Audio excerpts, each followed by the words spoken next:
On Kashmir, actually we have done, I think, a good job solving most of it. I think removing Article 370 was step number one. Holding elections, which were done with a very high turnout, was step number 3. I think the part we are waiting for is the return of the stolen part of Kashmir, which is on the under illegal Pakistani occupation. When that's done, I assure you, Kashmir solved. Take a gentleman here on the aisle. Yep. My name is Nisar. I am an author and a journalist. Let me make you a little nervous, Your Excellency. Thank you very much for your dissertation. Yeah. Kashmiris are up in arms because India is occupying Kashmir illegally. That's the reason why they are protesting. Now, given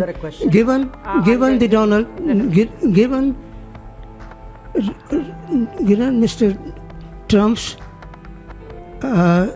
zeal for striking peace and peace deal, can Narendra Modi use his friendship with Donald Trump to solve out the problem of Kashmir? There are 1 million soldiers stationed in Kashmir to control 7 million Kashmiris. So what are you going to do about the Kashmir problem? Okay, you haven't spoken about. Can we just capture the question there? Thank you. Look, on Kashmir, actually we have done, I think, a good job solving most of it. I think removing Article 370 was step number 1. Then restoring growth and economic activity and social justice in Kashmir was step number 2. Holding elections, which were done with a very high turnout, was step number 3.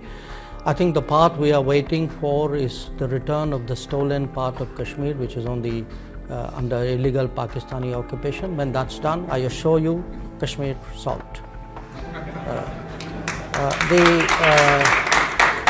The second question, Global South. You know, look, there are different ways of looking at it, and I give you a perspective. What do countries in Global South largely want? They want more options. They want more experiences to compare, relatable experiences. They would like to get into relationships which actually help them build their society on a sustainable basis. So forget India, China for a moment. I think what is happening and is that much of the Global South in the previous decades had very limited options.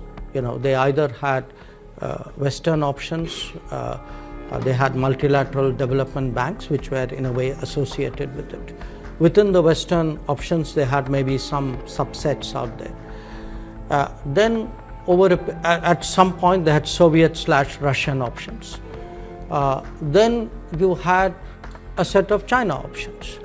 Now today, if there are Indian options, I would argue that actually it's better for the Global South. It's not worse, because they now have many more possibilities to choose from.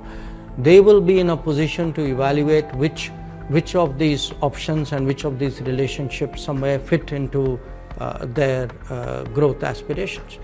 And I can certainly say, you know, where India is concerned, we have today projects in almost 80 countries of the Global South. We have delivered actually about 600 significant projects in the last many years. And I do think that by doing so, I mean, obviously the partner country is benefited, but it also strengthens the hands of the partner country in dealing with other relationships. So I would not put this negatively at all. In fact, just like I say for India's positioning, a multipolar world is helpful, I think for Global South as well, I think a multipolar world is helpful, and it actually increases their negotiating ability.